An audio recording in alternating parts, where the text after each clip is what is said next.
जय Hind. Hello friends, कैसे हो आप सब लोग।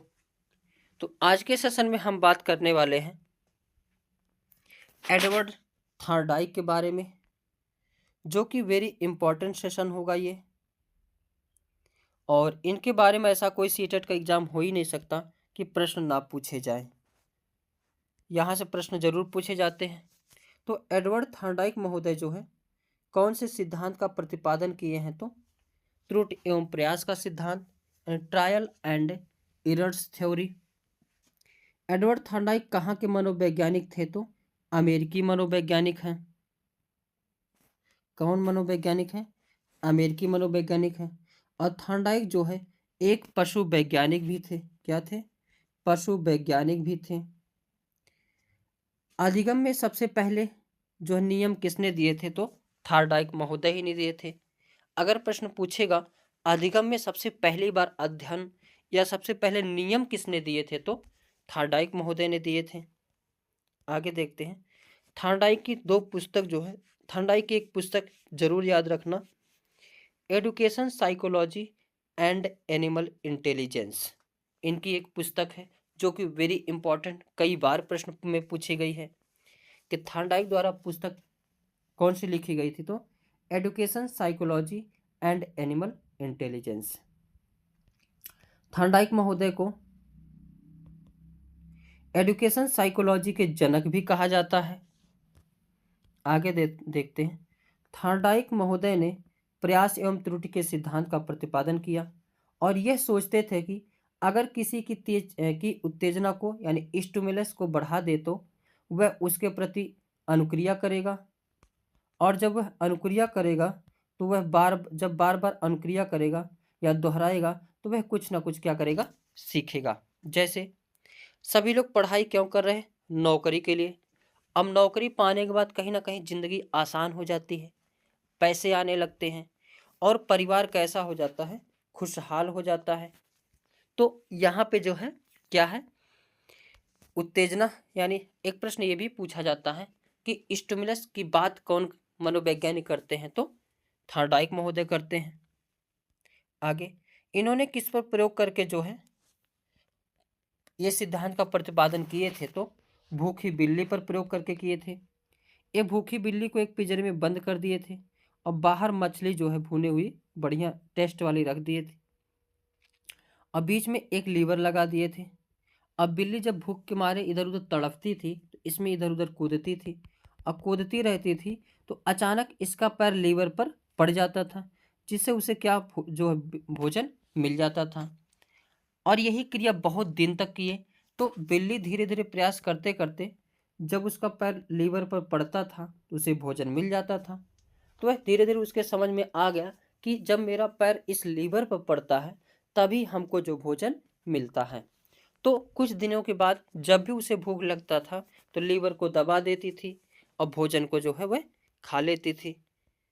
यानी जब वो क्रिया करती थी तो लीवर पर पैर पड़ता था तो उसे भोजन मिलता था, यानी उत्तेजना मिलती थी, स्टिमुलस मिलता था, जिससे वह मोटिवेट होकर जो है और बढ़िया से इसको क्या करती, सीखने लगी। इसी के प्रकार जो है स्किनर महोदय ने बताया कि जब किसी की उत्तेजना को बढ़ा देते हैं तो वह उस काम को जो है करने के लिए और तत्पर हो जाता है, और जब उस पर और ध्यान से काम करेगा तो उसमें कुछ ना कुछ वह जो है सीखता रहेगा। जैसे बिल्ली ने बार बार जो है इसमें दौड़ती रही, कूदती रही इधर उधर, तो अचानक उसका पैर पड़ा तो उसके समझ में आया कि यानी जो है जब पैर पड़ा तो भोजन मिला, उसको मोटिवेशन मिला, इसलिए वह कूदती रहती थी ताकि जो है, और जब भोजन मिलता था तो उसको धीरे धीरे पता चल गया कि जो है इस लीवर से जो भोजन मिलता है। आगे इनके अनुसार दो नियम दिए गए, एक प्राथमिक नियम, एक गौड़ नियम। प्राथमिक नियम में 3 नियम है और गौड़ नियम में 5 नियम है। तो देखते हैं पहले प्राथमिक नियम। प्राथमिक नियम क्या था, यानी प्राइमरी लॉ। यह नियम बताता है कि किसी काम को जितना अभ्यास करेंगे उसे उतना ज़्यादा ही सीखेंगे। जैसे कोई भी काम जितनी बार उसे हम करेंगे वह कुछ ना कुछ उसको जो है और अच्छे से सीखते हुए चले जाएंगे। और इसी के अंतर्गत इन्होंने 3 नियम दिया था। पहला नियम है तत्परता का नियम, यानी कितना तत्पर होकर हम उसको जो अभ्यास कर रहे हैं, किसी काम को करने के लिए हम जितना तत्पर रहेंगे उसे उतना ही जल्दी ही सीखेंगे। यानी अभ्यास तो करेंगे लेकिन अंदर से जितना जो है तत्पर रहेंगे उसको उतना और बढ़िया से क्या करेंगे, सीखेंगे। अब जैसे सभी लोगों को सीटेट का एग्जाम पास करना है, पूरा तत्पर है, मोटिवेट हैं, और इसमें से कहीं ना कहीं आप सभी को क्वेश्चन पीवाई को देखेंगे तो हल होता रहेगा, तो मोटिवेट भी मिल रहा है। तो यहाँ पे पूरा क्या है, तत्पर है।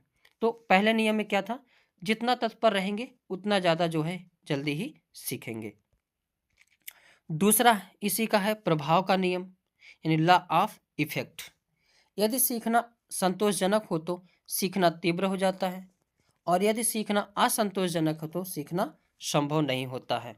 जैसे अगर बिल्ली को भोजन नहीं मिलता तो उसको संतोष नहीं मिलता, तो वह सीख नहीं पाती, लेकिन वह काम करती थी, उसको भोजन मिल जाता था, इसलिए वह जो है मोटिवेट हो जाती है। यानी अगर संतोषजनक रहा तो सीखना संभव है और असंतोषजनक रहा तो असंभव है। थॉर्नडाइक महोदय ने इसे पुरस्कार और दंड के महत्व दिया है, यानी इसलिए जो है थॉर्नडाइक महोदय ने पुरस्कार और दंड को क्या दिए, महत्व दिए हैं। जैसे कोई बच्चा अगर गलती करता है तो उसको अगर मार दिया जाएगा तो अगली बार से वह गलती नहीं करेगा, लेकिन बच्चा कोई अच्छा कार्य करता है उसको पुरस्कार दिया जाए तो वह बच्चा क्या हो जाता है, मोटिवेट हो जाता है। इसके बाद इन्होंने 5 गौड़ नियम दिए थे। कौन कौन सा है, एक है बहुप्रतिक्रिया का नियम, यानी लॉ ऑफ मल्टीपल रिस्पॉन्स। इस नियम के अनुसार हम नया कार्य सीखते समय अनेक प्रतिक्रियाएं एवं प्रयास करते हैं तथा उसके बाद उस कार्य को करने का सही विधि मालूम हो जाता है। जैसे बिल्ली यहाँ पर बिजड़ में बंद थी और उसमें बार बार जो है बहुत सारी प्रतिक्रिया करती रहती थी, कूदती फूदती रहती थी, और जब उसका पैर उस लीवर पर पड़ता था तो भोजन मिल जाता था। तो इसके बीच में वह जो है गेट को खोलना या लीवर को दबाना ये सब जो है सीख गई। तो जब हम कार्य कर किसी सीखने के लिए करते हैं तो अनेक प्रतिक्रिया करनी पड़ती है। अब जैसे एडिसन जो है 1000 बार जो है 99 बार प्रयोग किया था लेकिन नहीं सफल हुआ, 100वां बार नहीं 100 बार कर चुका था नहीं सफल हुआ, 101वां बार वो सफल हुआ। तो क्या पीछे का सारा जो कार्य किया गया वो व्यर्थ था? नहीं, कहीं ना कहीं उसी की वजह से वह जो है बल्ब को बना पाया। तो इसलिए जो है कोई भी कार्य को सीखते समय जितने भी क्रिया प्रतिक्रियाएं होती हैं उससे कुछ ना कुछ जो है सही विधि मालूम होता है। जैसे गेट पर बिल्ली जो है कूदती रहती थी। दूसरा है आंशिक क्रिया का नियम। इस नियम के अनुसार पूरे कार्य को छोटे छोटे भागों में बांटकर सीखना, यानी कोई भी बड़ा सा कार्य हो उसको कैसे सीखा जाए, छोटे छोटे भागों में बांट दिया जाए, उसके बाद वह जो अपने आप उस चीज़ को क्या कर लेंगे, सीख लेंगे। और कोई भी चीज़ एक साथ नहीं सीख पाते तो उसको कैसे सीखा जाए, आंशिक रूप से छोटे छोटे कार्यों में छोटे छोटे चीज़ों में तोड़कर सीखा जाए। आगे आत्मीकरण का नियम, ये क्या है, तो लॉ ऑफ एसिमिलेशन। इस नियम के अनुसार हम नवीन ज्ञान को अपने पूर्व ज्ञान के साथ जोड़कर इसे अस्थायी बना लेते हैं। इससे अधिक सुगम और सरल हो जाता है। क्या है, जैसे हम पहले कुछ भी सीखे हैं, अगर उस सीखे हुए ज्ञान का प्रयोग आगे सीखने में करते हैं तो कहीं ना कहीं वह जो है क्या करता है, उसमें फायदा करता है, बेनिफिट पहुंचाता है, जिससे अधिगम जो है और अधिक सुगम और सरल हो जाता है। जैसे अब मम्मी अपने बिटिया को समझा रही, बिटिया ऐसे ऐसे करना है, तो कहीं ना कहीं मम्मी उस चीज़ को सीखी है तब सिखा रही है, और बच्चा जो है जब उस चीज़ को और सीखेगा तो चीज़ें जो है और आसानी से आएगी। आगे मनोवृत्ति या अभिवृत्ति का नियम, यानी लॉ ऑफ एटीट्यूड।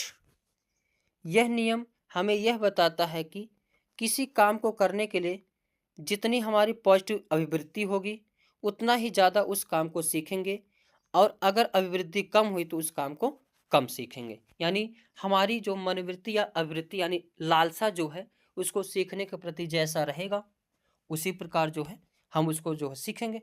पॉजिटिव रहेगा तो अच्छा सीखेंगे और निगेटिव रहेगा तो नहीं सीख पाएंगे।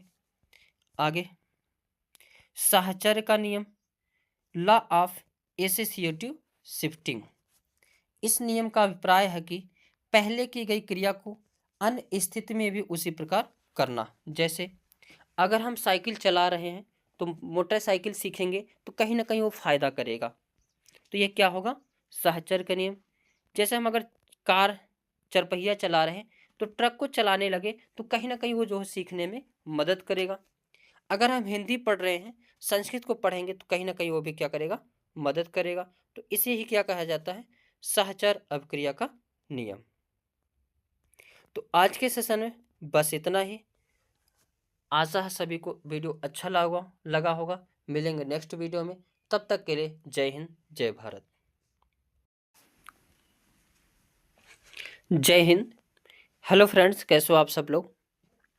तो आज के सेशन में हम बात करेंगे अल्बर्ट बंडूरा का सामाजिक अधिगम सिद्धांत के बारे में, यानी social learning theory of Albert Bandura.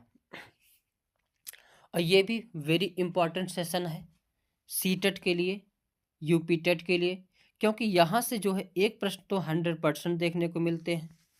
इसलिए क्योंकि ये बच्चों पर अध्ययन करके दिए थे और हम लोगों को बच्चों को पढ़ाना है, इसलिए जो है बच्चों के बारे में समझ होना बहुत ज़रूरी है। एक प्रश्न पूछा जाता है यही कि अल्बर्ट बंडूरा कहाँ के निवासी हैं, तो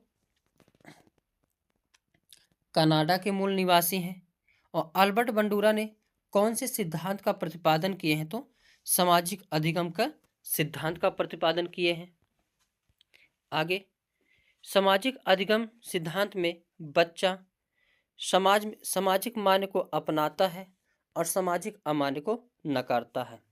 अब मेरी बात सुनिए, इनके अल्बर्ट बंडूरा के अनुसार बच्चे जो कुछ भी सीखते हैं समाज से ही सीखते हैं। अब एक समाज में जो चीज़ मान्य है उसको बच्चे अपनाते हैं और जो मान्य नहीं उसको नहीं अपनाते हैं। जैसे शादी से पहले मिलना अमान्य है तो फिर कोई नहीं इसको मान्य करता। सामाजिक रूप में जो है शादी के बाद मिलना जुलना घूमना टहलना मान्य है तो इसको क्या होता है, मान्य होता है। अब एक बच्चा अगर कोई घर पे है, कोई आया रिश्तेदार, अगर पैर या नमस्कार नहीं किया, पैर नहीं टच किया, तो घर वाले मम्मी पापा खूब मारते हैं कि ऐसा क्यों किए, तो उस चीज़ को वह नहीं करता, अगली बार से जो है पैर को टच करता है। यानी समाज में जो मान्य व्यवहार है उसको अपनाता है और जो अमान्य व्यवहार उसको नकार देता है। एक किसने बताया है, तो अल्बर्ट बंडूरा महोदय। आगे देखते हैं इस सिद्धांत के अन्य नाम, ये भी प्रश्न कई बार पूछे गए हैं। इसे क्या कहा जाता है, अवलोकनात्मक सिद्धांत भी अधिगम का सिद्धांत कहा जाता है।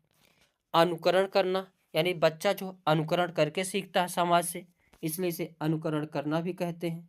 मॉडलिंग करना यानी कॉपी करना, तो अवलोकन करके अधिगम किया जाता है तो अवलोकनात्मक सिद्धांत कहते हैं। अनुकरण करके बच्चा सीखता तो अनुकरण कहते हैं। आगे, ये कई बार प्रश्न पूछा गया है कि अल्बर्ट बंडूरा ने किस पर प्रयोग करके इस सिद्धांत का प्रतिपादन किए थे, तो बेबी डॉल पर किए थे। किस पर किए थे, बेबी डॉल पर। बेबी डॉल क्या था, एक जो है डॉल थी, डॉल तो सभी को पता है। इसमें एक बच्चा था, बच्चे को जो है 3 मूवी दिखाई गई थी और इस तीनों मूवी का नाम भी पूछा जाता है। कौन कौन सी मूवी है, एक प्यार वाली मूवी है, एक सामाजिक मूवी है और हिंसा वाली मूवी है। अब इन्होंने जब बच्चों को हिंसा वाली मूवी जो प्यार वाली मूवी दिखाई तो बच्चों ने बेबी डॉल से प्यार किया, प्यार कर उठाया खिलाया। और जब बच्चों को सामाजिक मूवी दिखाई गई तो बच्चा जो है सामाजिक रूप से डॉक्टर बन करके बच्चे का इलाज करने लगा, बेबी डॉल का इलाज किया। और जब बच्चे को हिंसा वाली मूवी दिखाई गई तो बच्चा हिंसात्मक हो गया और बेबी डॉल की गर्दन मरोड़ कर जो तोड़कर बाहर फेंक दिया। तो इसी मूवी के आधार पर प्रयोग करने के बाद अल्बर्ट बंडूरा महोदय ने जो है यही सामाजिक अधिगम के सिद्धांत का प्रतिपादन किए कि बच्चा जो कुछ भी सीखता है समाज से ही सीखता है। ये भी वेरी इंपॉर्टेंट है। अल्बर्ट बंडूरा के अनुसार सीखने की कितनी जो है स्टेज होती हैं, ये प्रश्न कई बार पूछा गया है। तो 4 स्टेज होती हैं। कौन कौन सी, एक होता है अवधान यानी अटेंशन, दूसरा होता है धारणा यानी रिटेंशन, तीसरा होती है पुनर्उत्पादन यानी रिप्रोडक्शन, और चौथा होता है मोटिवेशन यानी अभिप्रेरणा। अब इसको एक कहानी समझते हैं। जैसे कोई बच्चा है, वह चीज़ जो है सीख रहा है। अब यहाँ से हम लेते हैं, बच्चा घर में है, कोई रिश्तेदार आए, अब बच्चा उसका पैर टच नहीं किया, तो घर वाले उसको खूब मारे, पीटे, क्यों टच नहीं किया, बड़ों से जो है नमस्कार किया जाता है। तो बच्चा क्या किया, इस पे अटेंशन किया, अवधान किया, और जब पापा या मम्मी उसे मारे तो अगली बार से वह सजग हो गया, और जब भी कोई आता था रिश्तेदार तो वह क्या करता था, नमस्कार करता था। यानी उस चीज़ को यह बच्चा क्या कर लिया, धारण कर लिया। और जब नमस्कार किया तो उसको टॉफ़ी वगैरह मिलने लगा। बच्चा बहुत खुश हो गया, अरे वाह, बड़े फायदेमंद है। तो इसमें क्या हो गया, बच्चा बहुत खुश होकर जो है उसको पुनरुत्पादन के लिए यानी खूब बढ़िया से नमस्कार करना, दंडवत प्रणाम करना सीख लिया। जब कोई भी आता था, अरे नमस्कार नमस्कार, तो बच्चा उसको क्या किया, पुनरुत्पादन किया, और उससे और टॉफी मिली, और मोटिवेशन मिला, शाबाश बेटा, बहुत अच्छा बेटा है। तो इससे क्या उसे मिला, मोटिवेशन मिला। तो यानी स्टेज कितने हैं, 4 हैं, अवधान, धारणा, पुनरुत्पादन और अभिप्रेरणा। तो ये सेशन यहीं पर समाप्त होता है। और जो है, अच्छा एक पॉइंट और इसमें देख लेते हैं, अधिगम को प्रभावित करने वाले कारक कौन कौन से कारक होते हैं। बालक की योग्यता, निश्चित उपदेश, परिपक्वता, परिवार, समाज, वातावरण, शिक्षक का व्यवहार, सीखने की इच्छा, ये सभी क्या करती हैं, जो है उसको जो है अधिगम को प्रभावित करती है। क्या करती है, अधिगम को प्रभावित करती है। तो आज के सेशन में बस इतना ही, मिलेंगे नेक्स्ट वीडियो में, तब तक के लिए जय हिंद, जय भारत। जय हिंद। हेलो फ्रेंड्स, कैसे हो आप सब लोग। तो आज के सेशन में हम बात करेंगे बुद्धि के बारे में, और बुद्धि चैप्टर जो है वेरी वेरी इंपॉर्टेंट है सीडीपी में, चाहे सीटेट हो चाहे टेट हो, सभी में 1 नंबर यहाँ से जो है देखने को मिलते हैं। तो देखेंगे हम, उसमें भी सबसे ज़्यादा पूछा जाता है हावर्ड गार्डनर के बहुबुद्धि सिद्धांत के बारे में। हालांकि बुद्धि के कई सारे सिद्धांत दिए गए हैं, उसमें जब से सबसे ज़्यादा जो क्वेश्चन पूछे जाते हैं हावर्ड गार्डनर महोदय से पूछे जाते हैं। तो देखते हैं इनके बारे में हम लोग। हावर्ड गार्डनर के बहुबुद्धि का सिद्धांत क्या है। तो हावर्ड गार्डनर महोदय ने बुद्धि के 9 सिद्धांत यानी 9 प्रकार बताए हैं, लेकिन एनसीईआरटी के अनुसार पूछेगा तो 8 प्रकार की बुद्धि मानी जाती है। एक कई बार प्रश्न पूछा गया है कि बुद्धि जो है एनसीईआरटी के अनुसार कितने प्रकार की है, तो 8 प्रकार की, जबकि हावर्ड गार्डनर महोदय के अनुसार तो 9 प्रकार की। अब इनके हर एक प्रकार को देखेंगे, यहाँ से जो क्वेश्चन पूछे जाते हैं। हावर्ड गार्डनर महोदय के अनुसार बुद्धि कई प्रकार के से होती है। यह कोई एक क्षमता नहीं, बल्कि कई प्रकार के बुद्धि का संयोजन होता है, अर्थात अधिगम भी कई प्रकार से हो सकता है। ये किसने कहा है, तो हावर्ड गार्डनर महोदय ने। अब देखते हैं, पहले इनके अनुसार बुद्धि क्या है, शाब्दिक भाषाई बुद्धि। इसके माध्यम से शब्दों और भाषाओं का ज्ञान होता है, यानी जिसके अंदर जो है शाब्दिक भाषाई बुद्धि पाई जाएगी, वह उसके जो है उसके अंदर भाषाओं का ज्ञान बहुत अधिक होगा। जैसे वकील, पत्रकार, कवि, इन सब के पास कौन सी बुद्धि पाई जाती है, तो शाब्दिक भाषाई बुद्धि। यहाँ से प्रश्न पूछे जाते हैं, निम्न में से इनमें कौन सी प्रकार की बुद्धि पाई जाती है। आगे दूसरी बुद्धि है गणितीय तार्किक गणितीय बुद्धि, यानी इस प्रकार की बुद्धि, तार्किक गणितीय बुद्धि जिस भी व्यक्ति में पाई जाएगी, उसकी योग्यता जो है मैथ कैलकुलेशन सबसे अधिक होता है। जैसे अकाउंटेबल, बैंकर, साइंटिस्ट, इन सब के अंदर कौन सी बुद्धि पाई जाती है सबसे अधिक, तो तार्किक गणितीय बुद्धि। तीसरा है अस्थानिक बुद्धि। कौन सा, अस्थानिक बुद्धि, अब अमूर्त तथ्यों के आधार पर मानसिक छवि बनाना, यानी जो स्थानिक बुद्धि वाले होते हैं वो कहीं ना कहीं पूरे मूर्ति में जो है पूरे पहाड़ में मूर्ति उकेर देते हैं। और इस प्रकार की जिसमें बुद्धि पाई जाती है वह मूर्तिकार होता है, चित्रकार होता है, आर्किटेक्चर होता है। जैसे कोई घर बनाने वाला मिस्त्री है, उसको खाली प्लाट दिखा दिया जाएगा, वह अपने मन मस्तिष्क में ही सारा चीज़ क्या करेगा, बना लेगा कि यहाँ पे किचन रहेगा, यहाँ पे बाथरूम रहेगा, यहाँ पे बेडरूम रहेगा, यहाँ पे जो है गाड़ी रखने का लॉन रहेगा। तो ये सब चीज़ वह अपने मन में क्या करता है, बना लेता है। ऐसे ही मूर्तिकार होते हैं, उसको पत्थर दिखा दिया जाएगा और उसमें वो क्या करेगा, मूर्ति को उकेर देगा। अगली बुद्धि है शारीरिक गतिक बुद्धि, यानी इस प्रकार की बुद्धि जिसके मस्तिष्क में पाई जाएगी वह जो है अभिनेता होगा, अभिनेत्री होगा, एथलीट होगा, डांसर होगा। यानी इन सभी के अंदर कौन सी बुद्धि पाई जाती है, शारीरिक गतिक बुद्धि, यानी शरीर को गति देने वाली बुद्धि। अगली बुद्धि है संगीतात्मक बुद्धि। इस बुद्धि के अंतर्गत संगीत की बुद्धि अधिक होती है, यानी इस प्रकार की बुद्धि जिसमें अधिक पाई जाएगा वह कैसा होगा, सिंगर होगा, एंटरटेनर होगा। यानी एंटरटेनर और सिंगर के मस्तिष्क में कौन सी बुद्धि ज़्यादा होती है, तो संगीतात्मक बुद्धि।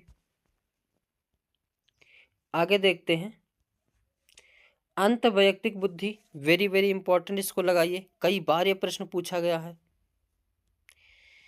इसके द्वारा दूसरे व्यक्ति के साथ कैसे इंटरेक्ट किया जाए यह पता चलता है। यानी अंत वैयक्तिक बुद्धि में जिसके अंदर ये बुद्धि ज़्यादा पाई जाएगी और दूसरे के साथ बहुत जल्दी जो है इंटरेक्ट कर लेगा।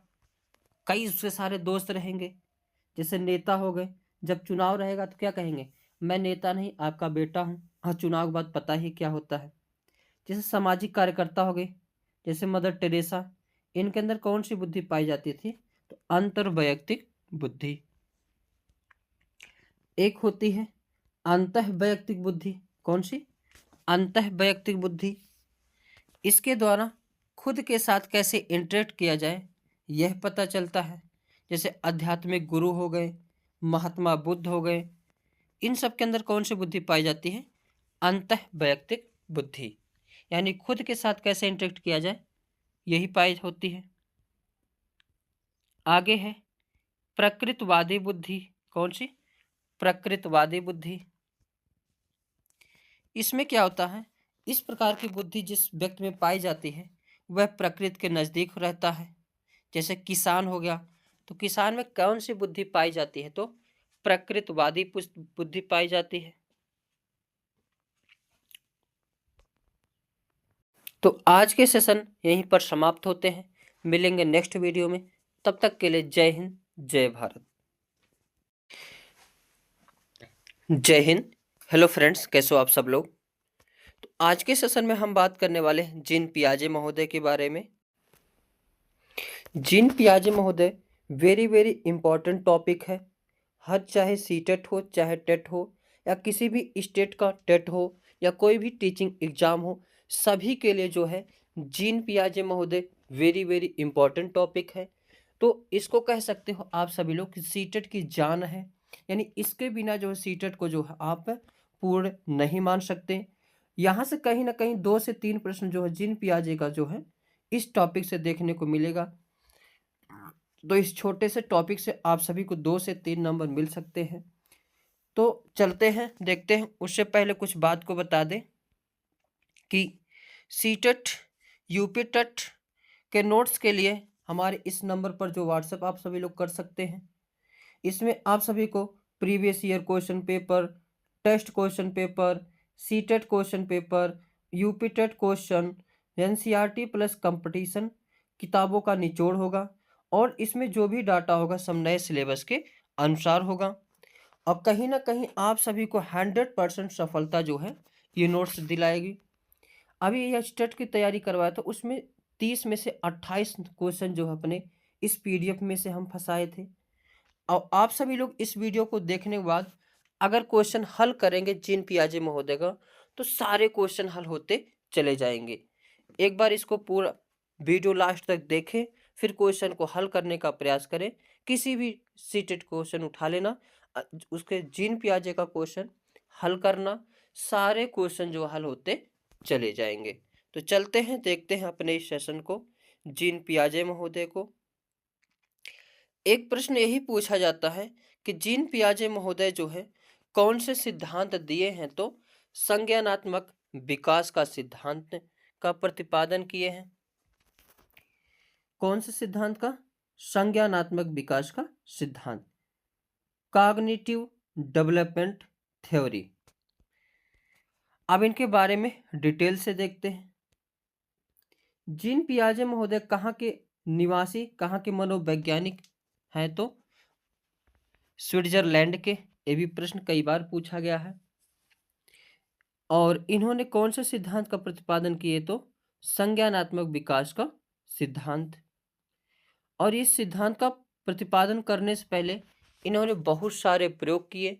बहुत सारे प्रयोग करने के बाद जो है इस सिद्धांत को प्रतिपादित किए। ये भी प्रश्न पूछा जाता है, इस सिद्धांत का प्रतिपादन करने से पहले इन्होंने किन पर जो है प्रयोग किए थे, तो अपने 3 बच्चों पर और आसपास के बच्चों पर जो है इन्होंने अध्ययन किए थे। किस चीज का अध्ययन किए थे? संज्ञान का किए थे, ज्ञानात्मक का किए थे, मानसिक विकास का किए थे। तब जाकर के इन्होंने इस थ्योरी का जो है प्रतिपादन किए। आगे देखते हैं। इस सिद्धांत को विकासात्मक सिद्धांत कहा जाता है या फिर अवस्था का सिद्धांत भी कहा जाता है। क्यों?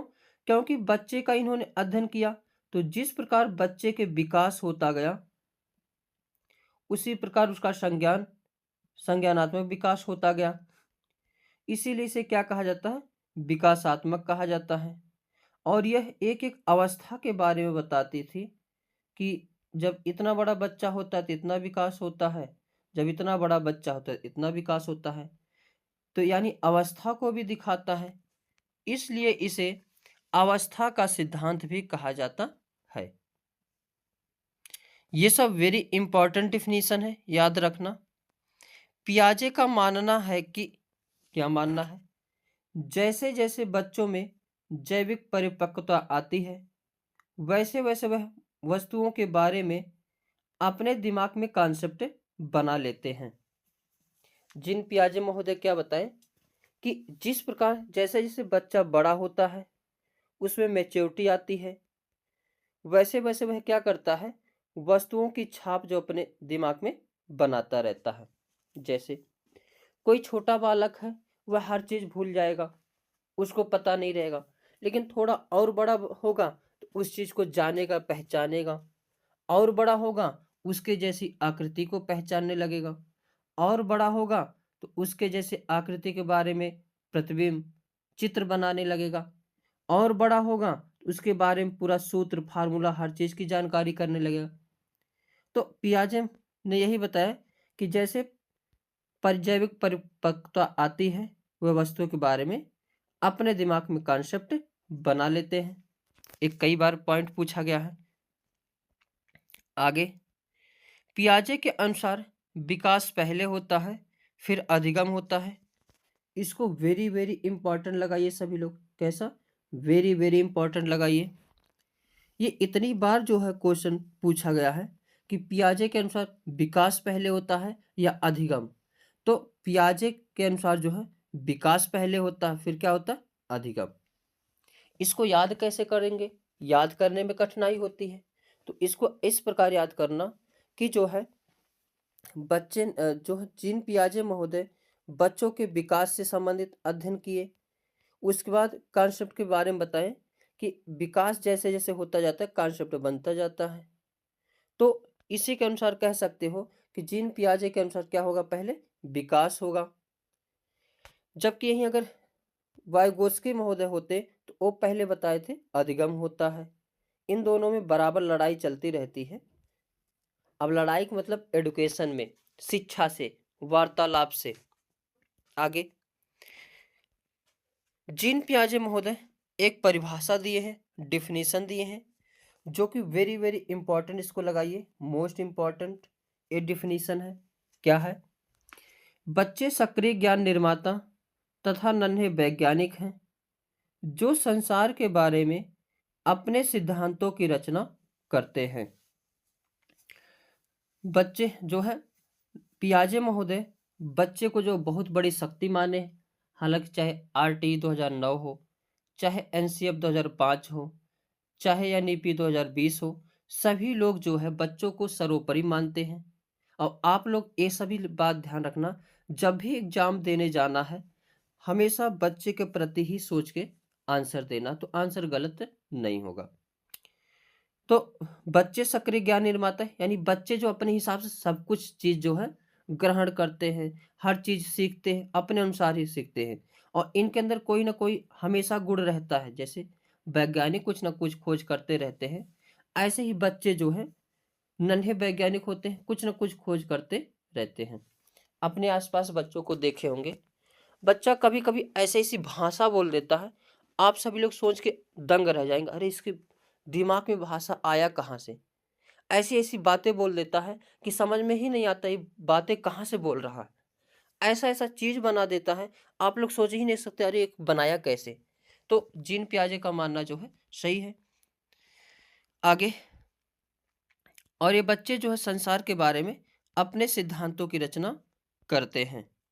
आगे, अब इसमें देखेंगे concept of cognitive development, very very important, इसको भी लगाइए, हर एक पॉइंट इसका वेरी इंपॉर्टेंट है। अगर पी बाई क्यू हल करेंगे तो समझ में आ जाएगा, सारे पॉइंट यहाँ से बहुत ज़्यादा प्रश्न पूछे गए हैं। अब कॉग्निटिव डेवलपमेंट जानने से पहले कुछ वर्ड को जान लेते हैं। पहला वर्ड क्या है? अनुकूलन, यानी अडॉप्टेशन। अनुकूलन क्या होता है, ये कई बार पूछा गया है, सबको बहुत कंफ्यूजन होती है। तो वातावरण के अनुसार अपने आप को ढालना अनुकूलन कहलाता है। इसकी दो प्रक्रिया होती है। क्या है? वातावरण के साथ अपने आप को ढाल लेना क्या कहलाती है? अनुकूलन। जैसे आप सभी लोग कहीं स्कूल में गए, अब टीचर है मारने वाला, गुस्सैल है, अब बच्चे भी वैसे ही पुराने वाले हैं, लेकिन अपने आप को उसमें ढाल नहीं पा रहे हो। तो अगर उसमें उस वातावरण के साथ अपने आप को उसी प्रकार बना लो, गुस्सैल जैसा, बच्चों के समान जैसा, तो वहां पे क्या हो जाएगा? यही क्या है? अनुकूलन होता है। जैसे कोई बच्चा छोटा सा होता है, उसके पास टेडी बियर रहता है, तो वह जान नहीं पाता ये है क्या, तो वह अपने मन में विचार बना लेता है कि चलो ये कोई बात नहीं, ये ऐसे खिलौना है, ये ऐसे पड़ा रहता है। आगे, दूसरा एक वर्ड आता है आत्मसातकरण। क्या है? आत्मसातकरण, ये चीज को ध्यान रखना। पूर्व ज्ञान को नए ज्ञान के साथ जोड़ना क्या कहलाता है? आत्मसातकरण कहलाता है, या कहीं मिलेगा आत्मसातीकरण मिलेगा। यानी पहले जो मन मस्तिष्क में बनाए हो उस ज्ञान को नए ज्ञान के साथ जोड़ लेना। अब जैसे अगर स्कूल जाना है तो पहले से ही स्कूल में बना ले, मस्तिष्क में बन जाता है कि चलेंगे वहाँ पढ़ेंगे, दोस्त यार पता नहीं कैसे होंगे, कई सारे दोस्तों को बनाएंगे, टीचर से जो है बोलेंगे, बहुत सारे सवाल पूछेंगे। ये सब मस्तिष्क में क्या बनाते हैं, जो है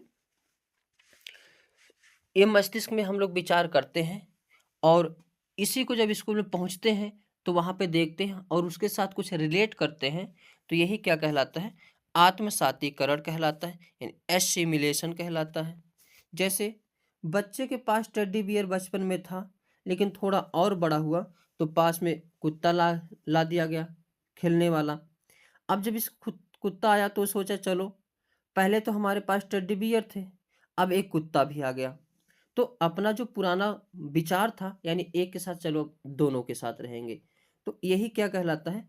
एसिमिलेशन, यानी पूर्व ज्ञान को नए ज्ञान के साथ जोड़ना आत्मसातकरण कहलाता है। तीसरा पॉइंट याद रखना, समायोजन। यह क्या है? समायोजन। समायोजन यानी एकोमोडेशन, पूर्व ज्ञान में परिवर्तन करके वातावरण के साथ तालमेल बिठाना समायोजन कहलाता है। अब बचपन में जब बच्चा टेडी बियर लिया था, कुत्ता आया, तो बोला ठीक है चलो, ये तो कुत्ता है, कुत्ता है। लेकिन बाद में उसे एक बिल्ली दिख गई सफेद में की। अब बिल्ली बोल रही थी म्याऊं म्याऊं। अब बच्चा बोला मम्मी मम्मी, ये तो कुत्ता बोल रहा है। तो मम्मी ने समझा नहीं बेटा, ये कुत्ता नहीं है, ये बिल्ली है जो म्याऊं म्याऊं करती है। तब उसके दिमाग में जो कुत्ते का भाव था उसमें परिवर्तन किया और सोचा कि चलो, सफेद रंग में बिल्ली भी होती है लेकिन वह म्याऊं म्याऊं करती है, जबकि कुत्ता कैसे करता है, भौं भौं करता है। और वहीं टेडी बियर कुछ नहीं बोलता था।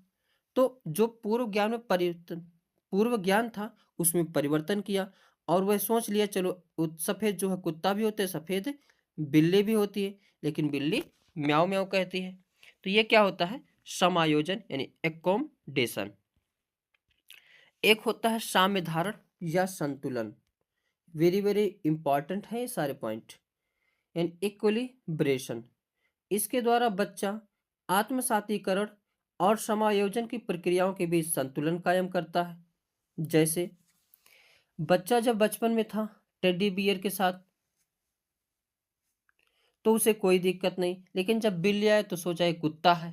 तो मम्मी ने समझाया नहीं बेटा, ये कुत्ता नहीं बिल्ली है। तो वह मन में विचार बनाया होगा चलो, सफेद बिल्ली भी होती है और उसमें जो वो बिल्ली लेकिन म्याऊं म्याऊं करती है। तो यही क्या है, संतुलन बनाना है कि ऐसे ही बिल्ली भी हो सकती है। तो इसके द्वारा बच्चा आत्मसातीकरण और समायोजन की प्रक्रियाओं के बीच संतुलन कायम करता है। आगे एक वर्ड है स्कीम्स। क्या है, स्कीम्स। स्कीम्स क्या होता है, अनुभव या व्यवहार को संगठित करने की ज्ञानात्मक संरचना है। वेरी वेरी, ये जैसे मैं डिफिनीशन लिखा हूं, इस डिफिनीशन को आपको सभी को डिट्टो याद रखना है। स्कीम्स क्या है, अनुभव या व्यवहार को संगठित करने की ज्ञानात्मक संरचना है। जैसे बच्चा था, अब बच्चा जो है रास्ते में पापा के साथ खेल जा रहा था। तो देखा, पापा ने कहा बेटा वो देखो पक्षी उड़ रही है। क्या है, पक्षी उड़ रही है। तो बच्चा जो है सोचा अच्छा इस रंग का पक्षी होती है, इसके पंख है, ये उड़ती है। तो अनुभव या व्यवहार को संगठित करने की ज्ञानात्मक संरचना क्या कहलाती है, स्कीम्स कहलाती है। यानी वह बच्चा देखा पक्षी को, पंख था, उड़ रहा था, तो वह मन में बना लिया कि पक्षी जो उड़ती रहती है और पंख जो है रहता है। एक वर्ड है स्कीमा। क्या है, स्कीमा।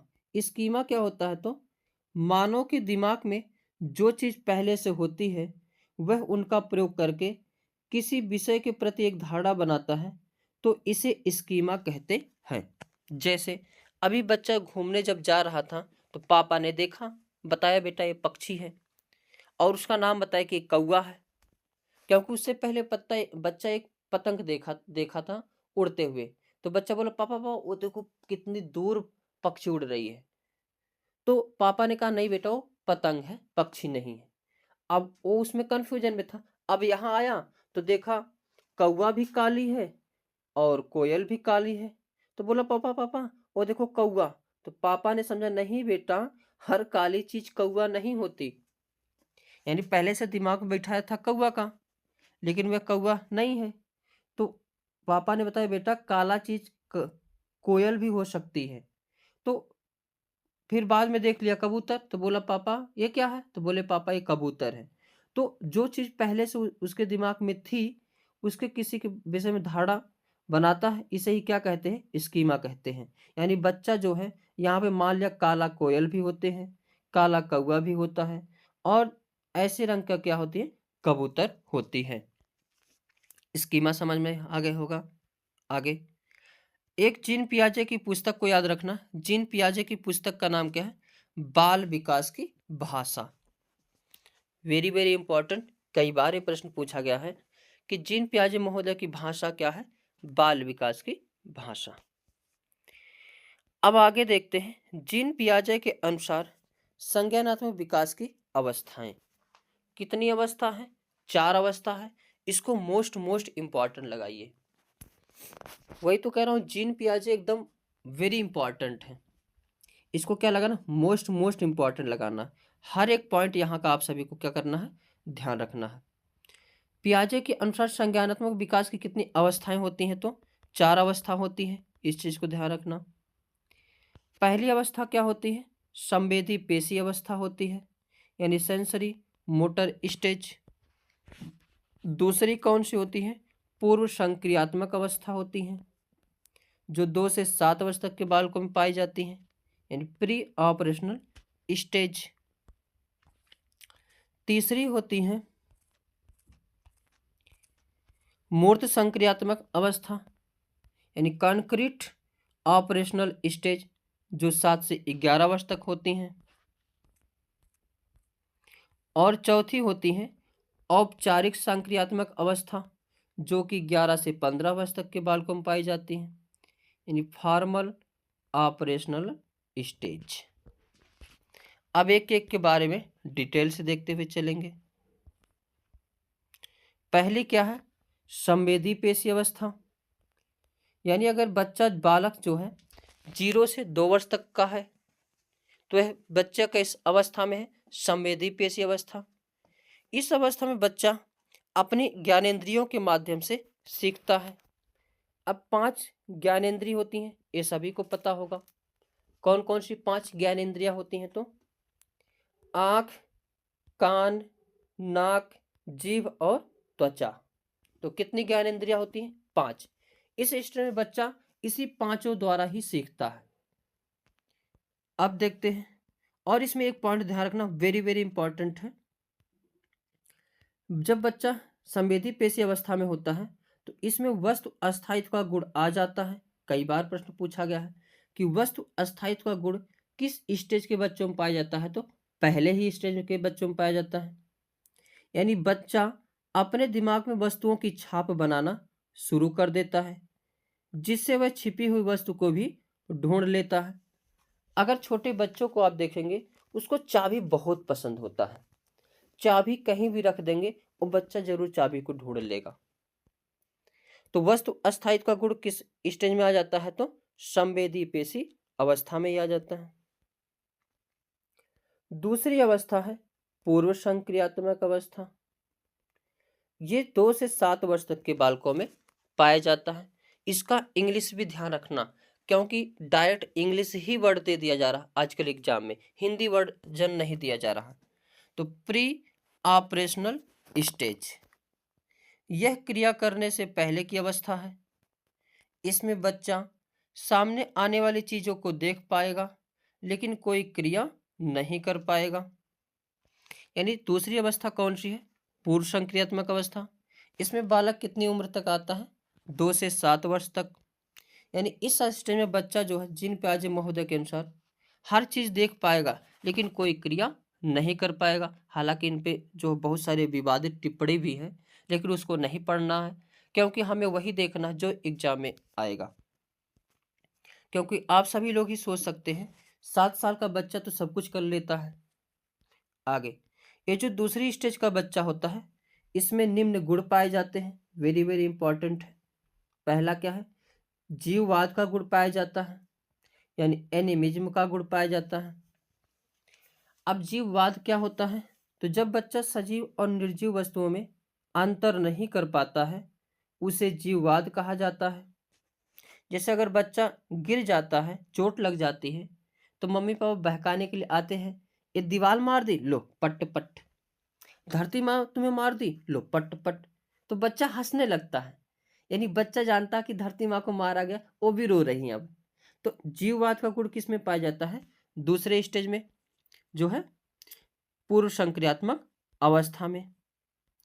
इस अवस्था में अहम केंद्रित का भी गुण पाया जाता है, यानी पूर्व संक्रियात्मक अवस्था में जीववाद को गुण, अहम केंद्रित का गुण भी पाया जाता है। तो अहम केंद्रित क्या होता है? यानी ईगो सेंट्रिज्म, यानी जब बच्चा यह सोचना शुरू कर देता है कि वह जो कुछ भी कर रहा है या सोच रहा है सब ठीक है और वही सब करे। यानी बच्चा जो कुछ भी खा रहा सब वही खाए, बच्चा जो कुछ भी सोच रहा सब वही सोचे। यही गुण क्या कहलाता है? अहम केंद्रित का गुण कहलाता है। जैसे किसी पार्टी में अगर बच्चा आइसक्रीम खा रहा है तो सबको सोचेगा सब लोग आइसक्रीम ही खाएं, दुनिया में जितने लोग हैं सब लोग क्या खाएं? आइसक्रीम खाएं।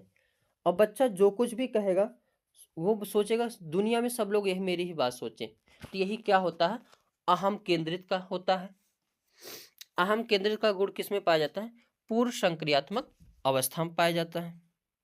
आगे, पूर्व संक्रियात्मक अवस्था में अपलटावी का गुण नहीं पाया जाता है। अपलटावी का गुण पाया जाता है यानी उलटना पलटना नहीं जानता है। अपलटावी मतलब पलट ना पाना। इसमें बच्चा वस्तुओं, संख्याओं, समस्या आदि को उलटना पलटना नहीं सीखता। यानी दूसरे स्टेज में यानी पूर्व संक्रियात्मक अवस्था में बच्चे को अगर कहा जाए 4+6 = 10 और 6+4 पूछ लिया जाएगा तो वो नहीं बता पाएगा, यानी अपलटावी का गुण नहीं पाया जाता है। आगे, इस स्टेज में मुद्रा संप्रत्यय यानी पूर्व संक्रियात्मक अवस्था में मुद्रा संप्रत्यय, दूरी, भार, ऊंचाई संरक्षण, क्रम निर्धारण की योग्यता आदि के कॉन्सेप्ट में कमी पाई जाती है। वेरी वेरी इंपॉर्टेंट है, पूछा जाता है कि मुद्रा कॉन्सेप्ट की कमी किस में पाई जाती है, तो पूर्व संक्रियात्मक अवस्था में। दूरी पूर्व संक्रियात्मक अवस्था में। प्रश्न ही पूछा जाता है, ये दो गिलास हैं जो कि समान भार की हैं, लेकिन एक गिलास जो है चौड़ी थोड़ा छोटी है और दूसरी गिलास बड़ी है, लंबी है, जो उतना ही मात्रा में लेकिन लंबी है। तो बालक किस गिलास को उठाएगा, लंबी वाली गिलास को उठाएगा। अगर बच्चे को 100 रुपए की नोट दिया जाए, 10 रुपए 20 रुपए का सिक्का दिया जाए तो बच्चा सिक्का उठाएगा, यानी मुद्रा संप्रत्यय का गुण नहीं पाया जाता है। बच्चे को अगर स्कूल से घर ले जाएंगे, घर से स्कूल ले जाएंगे तो बच्चा अकेले घर से स्कूल से घर नहीं आ पाएगा, यानी उसे दूरी का संरक्षण नहीं प्राप्त है। यानी पूर्व संक्रियात्मक अवस्था में मुद्रा संप्रत्यय, दूरी, भार, ऊंचाई संरक्षण, क्रम निर्धारण योग्यता में कमी पाई जाती है, कॉन्सेप्ट में कमी पाई जाती है। इस बच्चे में यानी पूर्व संक्रियात्मक अवस्था के बच्चों में जो है केंद्रीकरण का गुण पाया जाता है। केंद्रीकरण का गुण पाया जाता है। अब केंद्रीकरण क्या होता है, जब बच्चा किसी वस्तु की सारी विशेषता को छोड़कर केवल एक विशेषता पर ध्यान देता है, यही क्या कहलाता है, केंद्रीकरण कहलाता है।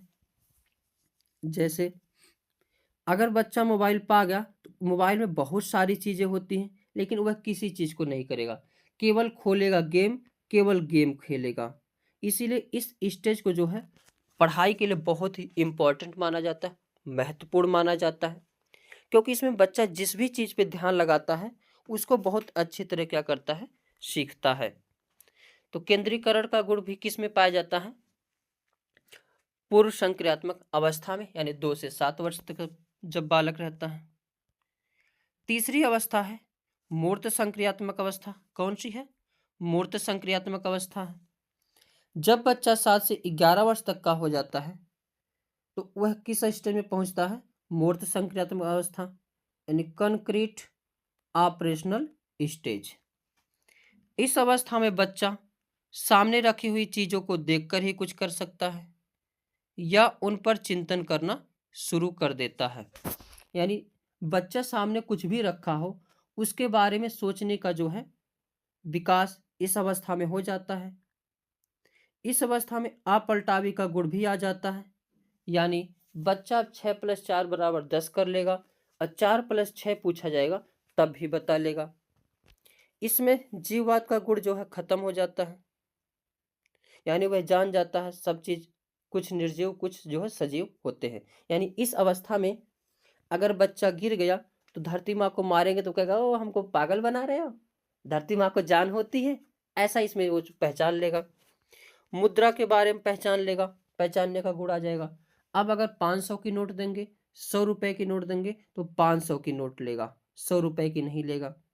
भार के बारे में जान जाएगा, यानी छोटे गिलास में अगर कुछ देंगे और चौड़े गिलास में देंगे तो जान जाएगा किस में जो है ज्यादा रखा है।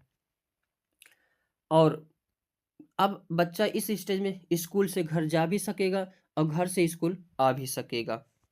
आगे, यानी अब वो जो है इन सब के बारे में जानकारी कर लेगा कि मुझे कौन सा गिलास चाहिए, घर से स्कूल चला जाएगा और स्कूल से घर भी आ जाएगा। तीसरी अवस्था जो मूर्त संक्रियात्मक अवस्था है, इसमें आगमनात्मक तर्कड़ा का विकास हो जाता है, यानी इंडक्टिव रीजनिंग का विकास हो जाता है। इसका मतलब यह होता है कि सामने रखी हुई चीज़ों के बारे में वह उस पर डिस्कस करता सकता है, विचार कर सकता है, सोच सकता है। जैसे सामने अगर आम रखा है तो उसके बारे में बता देगा, यह हरा होता है कच्चे होने पर, पक्का होने पर लाल हो जाता है, और पक्का होने पर पीला हो जाता है, खाने पर मस्त लगता है। यानी सामने रखी हुई चीज़ों पर विचार कर लेना, यह क्या होता है? आगमनात्मक तर्कड़ा होता है, जो कि मूर्त संक्रियात्मक अवस्था में इसका जो है आ जाता है गुण। पेड़ जरूरी है या नहीं हमारे लिए, इन सब के बारे में सोच लेगा। चौथी अवस्था और अंतिम अवस्था है औपचारिक संक्रियात्मक अवस्था। यह 11 से 15 वर्ष तक के बालकों में पाई जाती है। फॉर्मल ऑपरेशनल स्टेज, इंग्लिश भी याद रखना। चौथी है क्या? Formal operational stage. यह संज्ञान की सर्वोच्च अवस्था है। इसमें बच्चा अमूर्त चिंतन करने लगता है, यानी इसमें बच्चा जो है, जो कुछ भी नहीं देखेगा उसके बारे में भी सोच लेगा। अब इसमें बच्चा सोच सकता है कि जो हमारे आने वाले साथी होंगे वो कैसे होंगे, अच्छे होंगे, सुंदर होंगे, उनके बाल बड़े होंगे, आँख नयन मछली की तरह होगी। तो यानी जो चीज़ वो नहीं देख पाएगा उसके बारे में बच्चा सोच लेगा। अब अगर आम नहीं देखेगा फिर भी सोच लेगा कि इसमें मिठास होती है, मस्त होता है, अंदर पीले रंग का गुद्दा होता है, या हमारी लाइफ में क्या करना है, इस सभी के बारे में वो जान लेगा। और इसमें निगमनात्मक तर्कड़ा का विकास हो जाता है। यानी निगमनात्मक तर्कड़ा क्या होती है? वह जो है जिसमें बच्चा नियमों के ऊपर तर्क करने लगता है, यानी जो कुछ भी नहीं जानेगा उसके ऊपर भी वह विचार करेगा, तर्क करेगा। यही क्या होता है? निगमनात्मक तर्कड़ा होता है। जैसे बच्चा ये सोच सकता है कि पेड़ जरूरी है या नहीं। वह सोचेगा पेड़ से हमें ऑक्सीजन मिलती है, जिससे हमें उसे ऑक्सीजन से हम अंदर ग्रहण करते हैं, ऑक्सीजन को सांस लेते हैं, जिससे हम जी सकते हैं। और भी बहुत सारी सोच सकता है, यानी जो कुछ भी वो नहीं देखेगा उसके बारे में वो क्या कर सकता है? सोच सकता है। आगे अब देखते हैं कुछ क्वेश्चन को। पीवाईक्यू है ये सब। प्रश्न है, कोई प्रश्न 5 साल की लड़की एक शर्ट को तय करते हुए अपने आप से बात करती है। लड़की द्वारा प्रदर्शित व्यवहार के संदर्भ में निम्नलिखित में से कौन सा कथन सही है? अब ये थोड़ा सा हार्ड क्वेश्चन आ गया है। तो जीन पियाजे और लाइब्वायस्की इसकी व्याख्या बच्चों के विचारों की अहम केंद्रित प्रकृति के रूप में करेंगे। बी ऑप्शन है। जीन पियाजे इसे अहम केंद्रित कहेंगे और लेवाइगोत्स्की इसकी व्याख्या बच्चे के द्वारा निजी भाषा से अपनी क्रियाओं को नियमित करने के प्रयासों के रूप में करेगा। तो यही बी जो है क्या है? सही है। एक बार बार क्वेश्चन पूछा गया है कि लड़की तह करते हुए, आप सभी लोग भी कपड़ा जब तह करते हो तो कुछ ना कुछ बोलते रहते हो, गुनगुनाते रहते हो। तो ये क्या है? जीन पियाजे के अनुसार वह कौन सी भाषा प्रयोग करता है? अहम केंद्रित का। और लेव वाइगोस्की के अनुसार निजी भाषा यानी प्राइवेट लैंग्वेज का। आगे नेक्स्ट प्रश्न है, जीन पियाजे द्वारा परिभाषित वह अवस्था जहां संज्ञानात्मक विकास बालक की इंद्रियों के प्रयोग से तथा बाहरी दुनिया का पता लगाने के प्रयासों से होता है। अभी हमने बताया इंद्रियों से कौन सा होता है? ज्ञानेंद्रिय अवस्था यानी सेंसरी मोटर स्किल। इसका A option is the correct answer हो जाएगा। नेक्स्ट प्रश्न है, जीन पियाजे के सिद्धांत का प्रमुख प्रस्ताव है कि, क्या प्रस्ताव है? वेरी वेरी इंपॉर्टेंट, इसको लगाइए। बच्चों की सोच वयस्कों से बेहतर होती है। नहीं। बच्चों की सोच मात्रात्मक रूप से वयस्कों से भिन्न होती है। नहीं। बच्चों की सोच वयस्कों से भिन्न होती है। नहीं। क्या है ये डेफिनेशन? वेरी वेरी इंपॉर्टेंट लगाइए इस प्रश्न को। कई बार प्रश्न पूछा गया है कि बच्चों के सोच गुणात्मक रूप से वयस्कों से क्या होती है? भिन्न होती है। तो इसका C option is the correct answer. Next प्रश्न है, पियाजे के अनुसार संज्ञानात्मक विकास की तृतीय अवस्था निम्न में से कौन सी है? अब तृतीय अवस्था पूछा है। औपचारिक अवस्था तो चौथी होती है, पूर्व संक्रियात्मक अवस्था तो दूसरी अवस्था है, संवेदनात्मक अवस्था तो पहली अवस्था है, तो तीसरी कौन सी है? मूर्त संक्रियात्मक अवस्था, यानी C option is the correct answer. Next प्रश्न पूछा गया है, जीन पियाजे की संज्ञानात्मक विकास की अवस्थाओं के अनुसार जिसे पूर्व प्रत्यात्मक काल के रूप में जाना जाता है, निम्न में से किस संबंध है? तो पूर्व प्रत्यात्मक काल इंद्रिय से नहीं, मूर्त संक्रियात्मक से नहीं, औपचारिक से नहीं, तो इसका C option is the correct answer हो जाएगा, यानी पूर्व संक्रियात्मक अवस्था से।